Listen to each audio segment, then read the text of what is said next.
Tears for Fears announce new album The Tipping Point for 2022.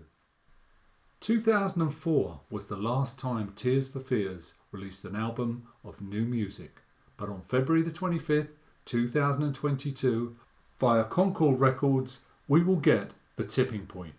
The record was inspired by a series of professional and personal tipping points.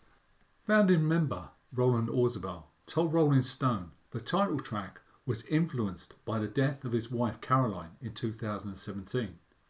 It came at a time when my late wife was very ill. I was watching her become a ghost of her former self. So the song's narrator is in a hospital ward, looking at people about to cross the threshold to what we call death. A line in the song says, "Will you ever know when it's the tipping point?" Meaning, will you ever know when a person has crossed that threshold, when you cannot perceive that vague and distant void as it's described in the lyric? I have to admit that even in 2016, when I was read the riot act by doctors about Caroline possibly not making it through the weekend, I was still in denial.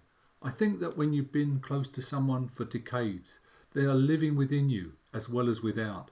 And consciously, I did not believe she would die, though subconsciously I was without doubt preparing for the inevitable, arming myself against future shock.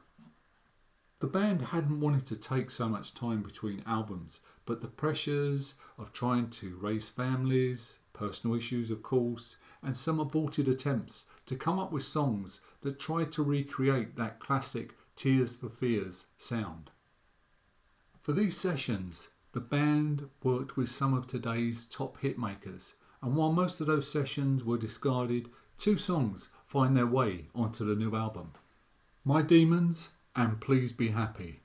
The Tipping Point also features Stay, which the band recorded for their best of album Rule the World, though on this album it features a completely new remix.